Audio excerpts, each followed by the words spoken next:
Today on a special crossover episode that sure had all the makings of a Coors Field Classic.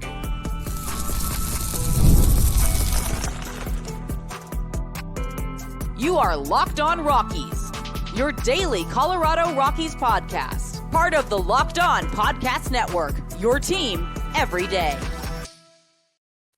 Rock on Rockies fans and Cardinals fans, welcome into a Locked On Podcast Network crossover with Locked On Rockies and Locked On Cardinals. We're part of the Locked On MLB Network on Locked On Podcast Network. You can find us free and streaming on your favorite streaming services and on the Locked On Rockies and Locked On Cardinals YouTube channels, where you can go be part of the show, fire off your hot takes, and every time you like the videos and subscribe, you're helping us out big time. It's one of the best ways to help out the shows and help them grow. I am one of your hosts today, Paul Holden, the host of Locked On Rockies, and I will let my co-host introduce himself and take it away from there, because we got a fun one to break down, mixed with I'm glad they won, because I'm kind of fired up, frustrated after that series, and I'm wondering how you're feeling, JD, here at the end of the season, because we got to talk that series. We got to talk two teams with interesting futures ahead of them and interesting off seasons ahead. And I wanted to get some highs and lows from the Cardinals, and I'll give you the highs and lows from the Rockies from 2024. But before we do all of that, introductions are in order. Yeah, thanks, Paul. I'm JD Hafron, and I'm a national radio sports broadcaster, and I'm born and raised from St. Louis, so I've been a lifelong Cardinals fan. So I've been doing the podcast for a couple of years now, and I got to be honest. Today's game, it was fun, even though the Cardinals lose and they blow it in the eighth inning. It was fun because neither of our teams are going anywhere this year. So it was one of those games where I'm like, you know what? I'm not going to get all worked up about this. It's one of those fun Coors Field games. Just happened to not go for the Cardinals this way. Overall though, a pretty good series until that inning for the Cardinals. So I don't really have a whole lot to complain about in this series. But the Rockies rally in the eighth inning on Thursday, and they steal one away from St. Louis. And the fans out there, we've been calling it the road to 61. Our friends at FanDuel at the beginning of the year set the Rockies win total at 60.5. So all of those that out there that took the over were very happy to see this one play out there. So that was fun to see. And it was a fun game. And it was, I think, in context, I mentioned my frustrations because I just felt like the Rockies were flat in the first two games, which was surprising. The announcement of Charlie Blackmon's retirement is a huge deal. The team they lost a series in LA, but we're going tooth and nail with a good Dodgers team. But the Rockies just have not avoided the strikeout bug all season long. It's been a massive, massive problem for them. Over 50% of the games, I think, this season or close to it, they've struck out 10 plus times. So that type of stuff is frustrating, but it is a day game at Coors Field at the end of the season. The only thing I wish was different was I was there enjoying it in person, because it looked like a picture perfect day there in Denver. So yeah, the series was good. What are your takeaways from the Cardinals right now? What are you looking for when you're watching the Cardinals at this stage in the season? Of course, unfortunately, the playoffs aren't going to be there. The offseason's right around the corner, and we'll get to that focus here more specifically, because for us Rockies fans, we got some young guys to look out for. Of course, Rockies fans are celebrating the final week of Charlie Blackmon of his career before he retires. I'm curious, what is on your mind as a Cardinals fan right now? It's seeing progression from kind of like the way the Rockies are going, where you're letting the young guys get some action that might not see as much playing time at this point of the year if things were a little different. If the Cardinals had won 4 or 5 more games, they'd be right there. But that's really what I'm looking forward to is, what these guys are doing with all of this playing time leading into 2025, because, there's specifically the pitching staff. There's going to be some turnover there because you've got some veterans. You guys saw Kyle Gibson today. No guarantee he's going to be back. There's a player option there for next year. And there's not a lot of rotation spots at the moment. So the Cardinals are going to make some decisions there. You did get to see Michael McGreevy in this series, who was somebody that was down at AAA 95% of the time this year. He's made 3 appearances at the major leagues, 2 of them starts, and has looked really, really good. I was very much impressed with how he looked in his first appearance at Coors Field. It's not an easy place to pitch. And, the rookie came in and looked really, really good. So he's a guy that we're excited about that's going to be competing for a rotation spot next year. Watching guys like Ivan Herrera, who hit a bomb today, Jordan Walker out in right field, still trying to figure things out in the field, but you can see him progressing at the plate. You can see the talent there. Obviously, Mason Wynn's been really, really good throughout the entire season. You got to see some Victor Scott, some Pedro Pajes. These are guys that if the team decides to cut down on payroll, which is the rumor that they're going to be shaving some payroll, not adding it, it's going to put a lot of attention on these young guys. They're going to be like, look, this is your time to shine. Like, we're not going to go out and buy veterans and just have them kind of get us by. We want to take that next step, and we want to do it with the youth in this organization. So that's what I'm watching right now is how they react to making mistakes like Thomas and JC on Thursday, making an error in that first inning. How does he react to that? How does he take it into the at-bats with them later on in the game? Stuff like that is what I'm paying attention to, and I find that to be more exciting than watching Paul Goldschmidt hit again or Nolan Arenado hit again. We know who they are. We know what they are. I'm more excited about the future than I am with what the veterans are bringing to the table at this time. And it's interesting. I wonder if you thought at the beginning of the season you'd be saying that, about Goldschmidt and Arenado. I mean, of course, I think we've avoided it long enough. We have at least got to act. Really frustrating season for both of those guys. And the future of Goldschmidt, obviously a little bit different than the future of Arenado since the opt-in and everything like that. Break it down for me with those two guys. I mean, the just not too long ago, basically co-MVPs, if you look at it, and what looked like really bright future ahead has led to some frustrating times, especially for those two guys. Yeah, it's hard to come up with a reasoning why we want to say just father time caught up with Paul Goldschmidt. I mean, he's 37 years old now. Nolan Arenado's a few years younger than him, but for whatever reason, the power stroke has just kind of vanished from his game. I mean, he's not going to make it to 20 home runs this year, which is shocking. And I know that, playing in Coors Field's a different whole thing than playing at Busch Stadium. But at the same time, I think it also has a lot to do with the way people are pitching Arenado. When he was when in his prime years with Colorado, I went back and watched some tape and stuff and seen, what looks different about him than what he was doing then to what he's doing now. And it seems to me is like just back then, if you threw anything middle to inner half, he's ripping that sucker down the line and left, and he's not missing them. This year, a lot of the pitches away had him, looking that way the whole time, and then he would miss his pitch on the inner half of the plate, and that was costing him because, he's never been a slugger in my eyes. He's a line drive hitter that happened to hit home runs. It wasn't, and that's weird to say about a guy who led the league in home runs at a couple times, but he's not hitting 480-foot bombs and stuff like that. It's usually solid contact, middle end, and he's hitting line shots down that left field line, and that's where he was getting his home runs for. And he just had a tough time adjusting this year, and he's put a lot of pressure on himself about it. He's admitted to anybody who will listen that, look, I realize that the last 2 years have been really, really tough, and I will take full blame. He's like, I've gotten into some bad habits. A lot of people thought maybe it was injuries. Maybe he was dealing like last year was a back injury. We didn't know if maybe something like that was happening again this year because you guys know Nolan as well as anybody. He's not one to want to take a day off ever. Right. Like he wants to be out there each and every day. I was shocked he wasn't in the finale. I was shocked to not see him out there. Apparently today was a planned day. You will take this day off. You do not have a choice. So they weren't going to even give him an opportunity in the last game in Colorado. But, it's concerning because you still got him under contract for a couple of more years. And when your two big pillars, the guys that were supposed to be the meat of your order with Goldie, Arenado, and then, of course, Wilson Contreras being that third guy, when Wilson's not around most of the year because of injuries, unfortunate ones too, nothing that you can really do about those. And then the other two are having career worst seasons.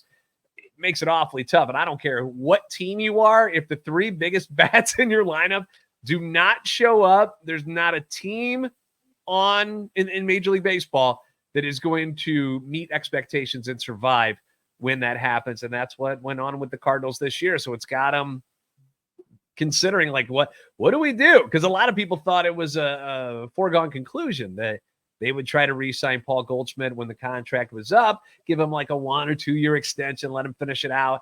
And now you've seen a steep decline in back-to-back years. And it's like, well, we love the guy, but man, business is business. Maybe it's time to cut bait. We don't know how much he's going to cost when he reaches free agency.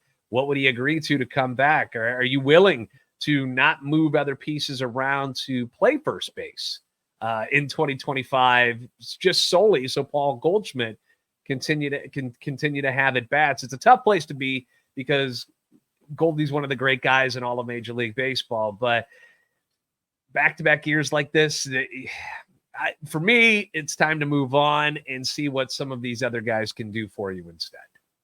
Yeah, the business side gets tough. The Rockies are facing that certainly this year. Charlie Blackmon is retiring, which is going to free up some spots, but he was getting there. And when you look at it, obviously in this series, you might think it's different, but one of his career worst years this year. Charlie knew that it was time to move on, which will help the Rockies, but the Rockies have to navigate the Chris Bryant situation, which is really tough when you're talking about the money and injuries that have plagued him as well. Ryan McMahon's inconsistencies are huge. He has fallen off completely in the second half of the season, as has been a trend for him going forward, after being an all-star for the first time. So kind of some similarities there with the veteran players and the decisions that need to be made. The Rockies are in a little, they get the benefit that Charlie moves on. Chris Bryant, if healthy, could probably do the DHing, and the Rockies can then keep the field for Michael Toglia to play first base, who has been their starter now for, I think, over 60 straight games. He's made it straight. The Rockies have made a decision at first base. And that actually, you might remember, Eleris Montero, he's been basically in the minors this year after being DFA'd earlier in the season. The Rockies are going to have to find something to do with him and that, because I don't expect him to be playing much of a role with the team. So there's some interesting options the Rockies have to figure out in terms of their contracts and playing time for young guys as well. They got, Aaron Schunk had a massive series. They need to keep him on the. Bro, who is this guy? You killed He's him. Brendan Rodgers' backup. Brendan Rodgers is hurt, and Shunk's been looking for an opportunity to play consistently. And look what happens. He gets that chance. I'm used to Charlie Blackmon doing damage against the Cardinals because he's been one of the great players in Colorado history. And so when he rips you, you're like, it's Charlie. Chuck Nasty. Then you got an Aaron Schunk in the 9-hole just mashing the entire series. And it was like every time he came up, he was like the toughest at bat of the series outside of Charlie. And he did some damage in this one. I was impressed with the kid. Yeah, absolutely. And that's and just like you mentioned, that's what Rockies fans are looking for. We're looking for these young guys to make some moments. And you mentioned Walker with the defense, and we're watching Nolan Jones misplay balls out there in left field too. It was just like, you get so worried because Nolan Jones such a great year last year, and then this year the complete opposite. So he's going through a lot. It's really interesting because a lot of these players and both of these teams, they got a lot to figure out going forward here in the offseason. Let's talk about what the offseason looks like for these two teams and what we think. We got a little preview there with the Goldschmidt talk. I'll give you a little insight on what I hope the Rockies are doing as well. Coming up here on this crossover edition of Locked On Rockies and Locked On Cardinals. Forgot to mention this at the top, but this episode's brought to you by Booking.com. Booking.yeah, the right stay can make you a fan of any city, even your baseball rivals. Book today on Booking.com, the official accommodation partner of Major League Baseball. Get the Booking.com app today. We also got to tell you about our friends over at Robinhood, as I'm finding my little overlay here before I'll join you on that. Well, let me just tell you about them here. With Robinhood Gold, you don't need a silver spoon to eat up the financial favors of the 1%. Robinhood Gold allows others to get the rates and perks usually reserved for the high society. Now, the resourceful individual with Robinhood Gold can earn the very liberal rate of 4.5% APY on uninvested cash, receive unlimited 1% deposit bonuses, and be rewarded with a handsome 3% retirement boost on an IRA account. Robinhood Gold provides the privileges of a high net worth for any net worth. These generous benefits are now available for only $5 a month. The new gold standard is here with Robinhood Gold. Sign up at Robinhood.com/gold. Terms apply. For product-specific disclosures, visit Robinhood.com/gold. Investing involves risk. Rate may change. Gold membership is offered by Robinhood Gold, LLC. Welcome back into Locked On Rockies and Locked On Cardinals, recapping an exciting, fun series there. Cardinals putting up some numbers, getting some offense there in that series, at least 5 runs in all of them in that. That's a nice little bit of momentum there. Are they finishing up the season on the road or at home? Do they head back to St. Louis or where do they go? No, we're over to San Francisco now to finish up the season. We finished our final home series last weekend, so we get to go take on the Giants. And my prediction at the beginning of the year was 84 wins. So if they had won today, I would have been looking all right. I was right there, but then the Rockies do what the Rockies do, and 2-out magic with 5 in the 8th, crazy stuff against the bullpen that I think I feel like this is the stat is correct, and if somebody wants to correct me on it, but I believe the Cardinals are 61-3 this year after 7, if they have the lead after 7 innings. Like, it's been crazy. So to have this happen, you're just like, oh my gosh. But people who are like with pitchforks and got their torches going right now on Twitter X right now, who are so upset, I'm like, all right, calm down. It's not like this has happened a whole lot of times, and things happen at Coors Field. It's a different world at Coors, and it took the Rockies a couple days to get things going, to throw that magic in there. But we'll be in San Francisco after this. The one thing I think that it doesn't get talked. We talk about it a lot here, obviously, with the altitude change and a lot. That has to be one of the most brutal flips, to go from Coors to San Francisco as a road, as like a team like the Cardinals, who doesn't, the Rockies have been getting dominated by the Giants for years and are terrible on the road. And that's the history. But like, that's got to be, I wonder how much that's talked about, like in the clubhouse or something like that, because when you're talking about polar opposite places to play, it doesn't get that. And it's cooling off, I here on the West Coast. Like it isn't going to be, it's going to be an interesting situation there. And before we dive into some other stuff, JD, I just wanted to maybe pick your brain real quick on a big baseball story. Last game of Oakland was played, just finished up actually shortly before. And this was a heartbreaker, man. I mean, there's a lot of baseball history, and the more and more that comes out about how it all went down, it's been disappointing. I'm just curious if you had any thoughts. We don't have to spend too long here, but I think it's important for us baseball guys to at least talk a little bit about what's going on and what happened with the A's. Yeah, for sure. I mean, to be blunt, it sucks. I think it sucks. No, that's really. Yeah, St. Louis, we know what it's like losing NFL teams. We've lost 2 of them now. Right. One of them, the ownership took it to Arizona, and then we lose the Rams because the NFL torpedoes things in St. Louis and forces it to move to LA, like just did the whole city wrong. It was brutal. And to see it happen to other cities in any sport, it sucks. Like, I feel so bad for the fans of Oakland who, for years and years and years, and just like almost any franchise, like if you put a competitive product out on the field, the fans come out. They'll be there to support you. And when you don't do that on purpose, like, what do you want them to do? Like, it was a terrible spot to be in.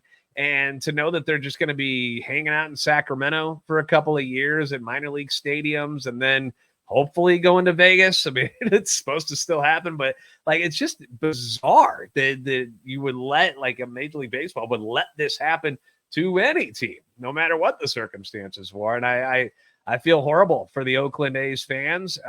Great tradition there. I remember growing up watching the Bash Brothers and those really good teams with Tony La Russa at the helm in the late 80s or in the early 90s. So many great moments from the Oakland A's over the years, and to see it all be wiped away right now and just be packed up and taken to Sacramento, it sucks. I hate it. I hate it for the game of baseball. I hate it for the fans, and shame on ownership there, and shame on Major League Baseball for allowing this to happen. Yeah, I couldn't agree more. And the letter that comes out this week, I mean, it all just feels so disingenuous from their side. And it just, to hear it, just bad story after bad story comes out and of everything. And again, it's like people are frustrated with Rockies ownership, but the Rockies have gone out and spent some money, put money into their ballpark, care about the relationship with the fan, and try at least some things. And maybe it's not always successful, but at least that's what I remind myself, because I would, like, right now, it's a gut wrenching. There's generations of people that, like, I couldn't even imagine what would happen if I woke up without Rockies baseball next year. That's it for me. I know it's a young team and the Rockies don't have a lot of history, but for me, it's my life. I grew up going to Coors Field. I grew up watching the Rockies, and for generations of people who have shared that with their kids and their friends and XYZ, to lose that and then to kind of be slapped in the face telling like it's your fault, you didn't show up and blah blah blah, when in reality it's like, no, the A's have been lauded for years for their awful ownership, and to just kind of brush off everything onto the fan and local government and then be like, oh, we did everything we could and do all, this sob story at the end. It really is just heartbreaking. So we like I said, I just wanted to at least get a couple of thoughts there, as this is a tough day for Oakland baseball fans here. But let's shift to the future of our franchises here. You already mentioned the Cardinals facing a tough decision with Goldschmidt there. Do they have the pieces in place to replace Goldschmidt and succeed with it? What do the Cardinals need to do to win an NL Central that usually seems competitive? And let's just kind of all admit, the Brewers were shocking this year. Yeah. And the Brewers, but they keep winning. Like when you go back and look at it, the Brewers have kind of dominated this division recently, and it's just player development and smart moves is really what it's been. A lot of the blame that fans and myself want to, for as far as the Cardinals' failures over the last couple of years, we put it at the feet of President of Baseball Operations John Mozeliak, who is. It's not that they don't spend money. The Cardinals have a $175 million payroll, which is plenty to go out and do something good. But he spent it poorly, and he's spending it on guys that aren't difference makers. If Miles Michaelis is going to make $17.6 million next year, and he's been one of the most hittable pitchers in baseball for 3 straight years now. It was a bad investment, a bad decision. Paul Goldschmidt, like people complain about, Goldie not living up to expectations and making 26 whatever million this year, whatever. But this is what it's supposed to look like at the end of a contract. He's in his final years. It was supposed to go down. If you had gotten him, if his last year had been that MVP year, imagine where you'd be. You'd had forked over even more money. Like, this is what it's supposed to kind of look like. As far as pieces to replace him, there are different ideas of how to go about that if you don't bring him back. Some people want to see Jordan Walker, who you saw again in right field, who's had a tough time going from, he was a third baseman in the minor leagues. Then they moved him to outfield last year. Well, actually, they moved him to outfield. Last year was his full year, I think, at the end of that where he started, but he hasn't been there very long. Let's put it that way. And so it's been a lot of growing pains for Jordan Walker out in the outfield, but big guy, great arm, a lot of speed. I feel like it would be a waste to move him down to first base, but people are coming up with that idea. Alec Burleson, not a great outfielder by any means either. Left-handed bat. He could be a good first baseman. You guys didn't get to see Luken Baker in this series. He was on paternity leave, but he's a guy, big guy, mashes left-handed hitting. So we wonder if there's like a combo that can be done there between Burleson and Luken Baker at first base next year. And that way you would still get the offensive side that Goldie offered you. How do you replace him defensively? I don't know, because that's one side of Goldie's game that kind of gets taken for granted. We don't think about it as much because you expect it at this point. But it's not going to be easy. They've also thought about Ivan Herrera. They've got 3 catchers now: Wilson Contreras, Pedro Pajes, and Ivan Herrera, who you saw both of those guys in this series. Maybe one of them starts taking some turns at first base. Maybe Wilson Contreras scooches over to first base. But whoever you put there, defensively, it's going to be an issue because you're kind of teaching these guys, Luken Baker's the only one that's actually been a first baseman this whole time.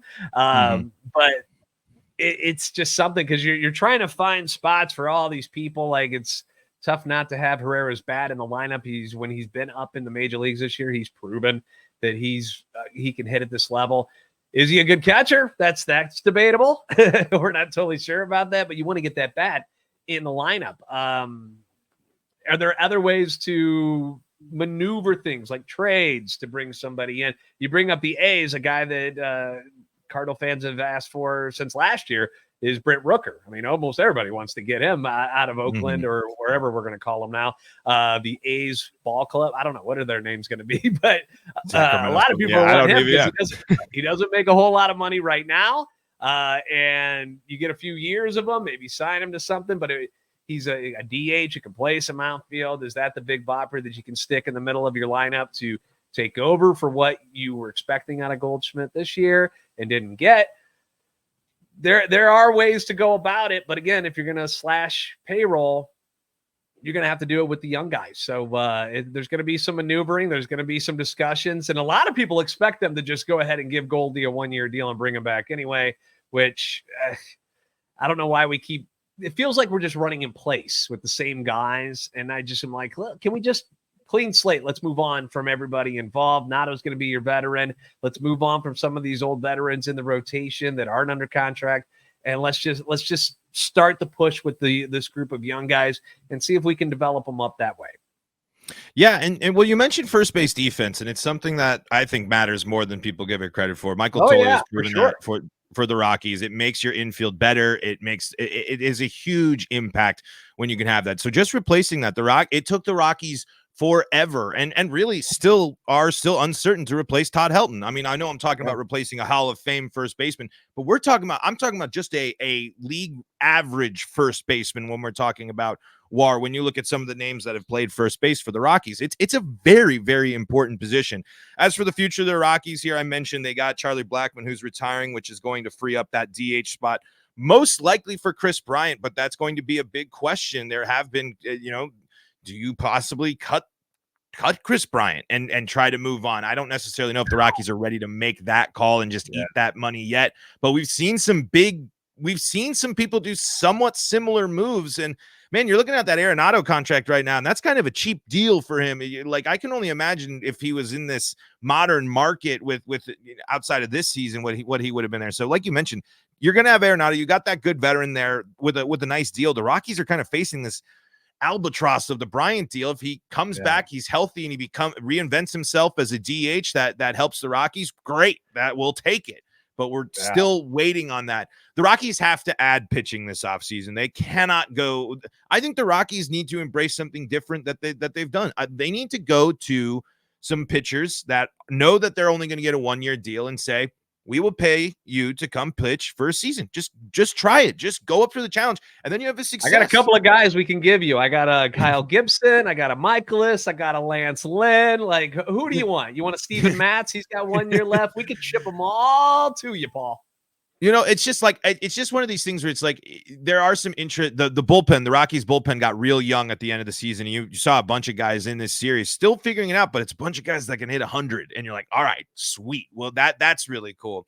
But the Rockies starting rotation is going to be the biggest thing that they have to address this offseason. It's just simply the pitching isn't up to snuff, and the Rockies have to completely overhaul their offensive approach. We mentioned the strikeouts. The strikeout problem is horrendous. They are one of the worst teams in baseball when it comes to striking out. And I know baseball still has a lot of the three true outcomes in it built into it right now, but the amount of striking out the Rockies do is really flat out unacceptable. But the other big change that might be coming for the Rockies this year might be a new manager. Bud Black has not reached a contract extension with the Rockies. Talks have, at least as of recording of this, most of the last reports where they dried out at the beginning of the season. I do think I respect Bud Black, but I think it's time to move on. You need to let Bill Schmidt bring in the GM that he wants to work with instead of just inheriting pieces from the past, and actually get somebody in there that's going to look at this modern game of baseball and take a different approach. I appreciate what he's done for the Rockies and Rockies pitching, but 6 straight losing seasons, possibly back-to-back 100-loss seasons. Multiple times Rockies pitching this season has blown 4 to 5 run leads in the 9th inning, a new major league record for most amount of 4-run leads blown in the 9th inning of ball games. 16-1 loss to Arizona to start the season. There's amidst another MLB worst record to start the season of consistent games trailed. Those type of mile markers are bad. Bottom of baseball in pitching, bottom of baseball in certain offensive statistics. Like, this cannot continue. Yes, the Rockies went younger this year, but Jake Cave played in 120 plus games this year. A lot of veteran guys still got a ton of playing time, and we still didn't figure out what's going to happen for some young guys as well there. So lots of questions for both of these teams and lots of questions for the Rockies to figure out here going into the offseason. Let's take a quick break and let's focus on some good, and let's keep it with mostly good stuff. We'll have a couple of probably lows, but let's talk about some of the highs and lows of 2024 here as the season, unfortunately, getting ready to come to a close, just like this series between the Rockies and the Cardinals. We'll do that after a quick break.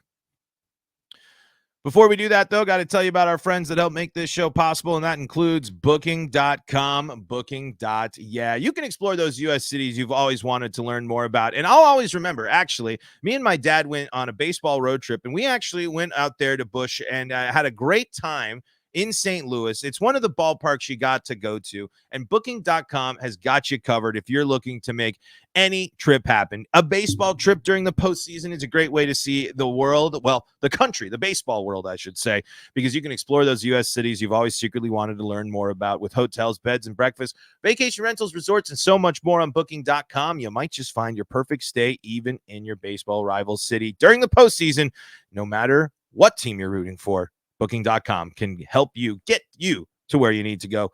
The right stay can make you feel like the best and the most confident fan and make you a fan of any team in any city, even your baseball rivals. Booking.com, booking.yeah. We're also brought to you by our friends over at PrizePicks. PrizePicks is America's #1 daily fantasy sports app, and it's super simple. All you do is you're going to build a roster of 2 to 6 players, and you're going to pick more or less on certain stat categories: base hits, walks, home runs, strikeouts. You pick more, you pick less, and it's just you against the numbers. You don't need to worry about someone making that waiver wire pickup and taking away that sleeper pick that you wanted to put out there. No. It's just your lineup against the numbers. And PrizePicks invented the flex play, which means you can still cash out if your lineup isn't perfect. You can double your money even if one of your picks doesn't hit. Download the PrizePicks app today and use code LOCKEDONMLB and get $50 instantly when you play $5. That's code LOCKEDONMLB on PrizePicks to get $50 instantly when you play $5. You don't even need to win to receive the $50 bonus. It's guaranteed. PrizePicks, run your game. Locked On Rockies, Locked On Cardinals here. Thanking you for making us your first listen of the day. Go check out Locked On MLB. Sully has been breaking down all things postseason and Oakland athletics for you as well, if you want to get more on that. JD, while we wind down the show here, give me just a couple of highs and lows. If you want to just go highs for the Cardinals, that's fine with me. If we want to stay positive, let's go there. What are some of the best moments of 2024 for you? Oh, like a singular moment. I mean, we had a couple of walk-offs earlier in the year with Nolan Gorman, which was really exciting to see. Genuinely, they've played a lot better down the stretch here at the end, where we're starting to see the kids having some fun. They've won a lot more series here at the end of the year, which has been kind of nice to watch the the cooler baths at the end of the games and stuff. Like, we hadn't seen a whole lot of that this year. Everything was kind of like a grind, a lot of one-run games, a lot of close losses. Like, the bullpen has been something that's been special. Watching Ryan Helsley, who got the save in Game 2 against the Rockies. One pitch, by the way, got to be the easiest save ever in the history of You'll take that easy day at the office there. Yeah, and that ended up tying the franchise record for saves in a season at 48. So he's been a huge bright spot for the Cardinals this year, which has been really fun. Mason Wynn has been a bright spot at shortstop. It looks like they got something there. It looks like they got a very, I don't want to go superstar yet, but gosh, he's got the tools, man. He's got the great arm. He's got the speed. He's got a great approach. And this is his first full year. Was up for the final month last year and really, really struggled at the plate. And it had a lot of people concerned whether or not he was going to be able to hit this level. He's put all that to bed.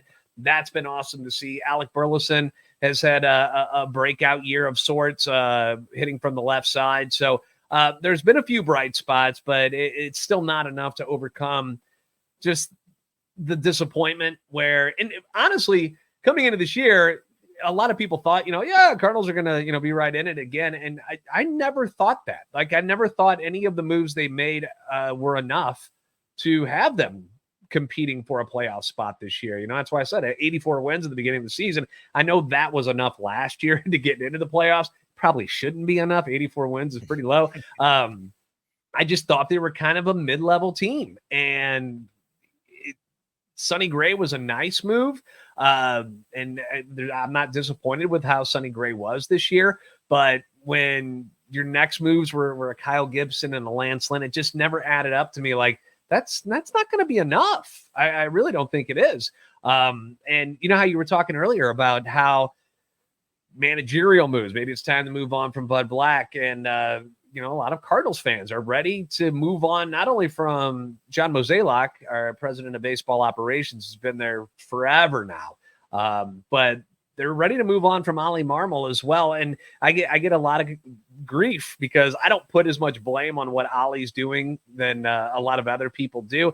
I think you have only so much to work with, and like, it's not his fault that Paul Goldschmidt isn't hitting or that Nato's not hitting and Contreras is hurt. He didn't make these moves to bring Lance Lynn in and stuff like that. These weren't his decisions. He can only do with so much, what he can do with, so much with what he's got. And so I always tend to blame front office people. I always laugh in sports when like the GM fires the head coach for sucking when you put this team together.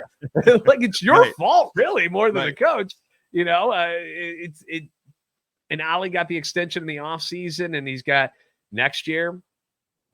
John Mozeliak's got one more year under his deal, and fans are kind of like, are we really going to wait one more year to let them just kind of fade away, or should we jump the gun? We got Chaim Bloom, who they brought in from the Red Sox, and do we let him take over and then bring in his own manager? Was Yadier Molina somebody that could pop back into the picture as a managerial candidate? That's something that the fans certainly want to see. Is ownership going to have the courage to make a stern move like that? That's what we're worried about, because the Cardinals haven't dealt with this kind of stuff before. They're not used to failure. And, I talk with friends around the league, and they're like, are you kidding me? Like, the Cardinals are only pulling in 30,000 a night, and they're crying. Everybody's crying about it. They didn't get 3 million fans this year. We feel real bad for you guys. You know how many franchises would kill for something like that? Would kill to have 80-something wins pretty much every year and never have losing season. But it's a different standard in St. Louis, and this is back-to-back years, and now fans have started to stop showing up at the games, and that's going to hurt the wallet of ownership. And, if there's going to be a drastic move, it was something like that would have to take place for it to go down. And I'm wondering because if they start next year and they're like, no, everybody's coming back, we're running it back again, you're going to see all those empty seats all over again, and nobody will trust you. And that's a big deal in St. Louis. They don't have losing seasons all that often or ever, and they don't have light houses. That is one of it's considered to be one of the best home field advantages probably in baseball when you're talking from a fan perspective. As we've basically run out of time, just for the highs from the Rockies side, Brenton Doyle, I think, surprised everyone and became a elite center fielder. I'm sorry that we didn't get to see more of him. He's been a little tendonitis or something in the knee. But when you play season, when you play defense, he was a lot of fun to watch this year. I like Doyle a lot. Yes, he's a name to keep your fantasy baseball fans out there. Just keep your eyes out there for Brenton Doyle next year. 2020 might be the norm for him. He really did. Ezekiel Tovar, big hit to help spark the rally. You saw he has really developed. The Rockies hit on another shortstop, which has been great. And some of the moments, Michael Tolia's had some good moments. The young bullpen of the last season. Kyle Freeland wasn't great in this finale, but did come back after a disastrous first 4 starts to really have a solid stretch of the season. Still kind of not as great as we were hoping for from him, but did show some bounce back there. So there's some stuff for the Rockies that it leaves some encouragement there. They hit this and they might avoid the 100 losses. Also, the Shunky Monkey. Aaron That's Shunk, right, man. Aaron Shunk. There we go. We might have to break that. He's ready to go. He's amazing. He's the best hitter on the planet. He's going to be in an interesting spot because the Rockies are going to have an interesting choice to make with Brendan Rodgers, arbitration player. He's someone that maybe hasn't hit that ceiling. Some player. I thought he was going to Seattle for sure. I thought it was like I thought it made the most sense, but regardless, lots of great stuff still to come. I'm sure this won't be the last time we chat, JD. Big off season ahead.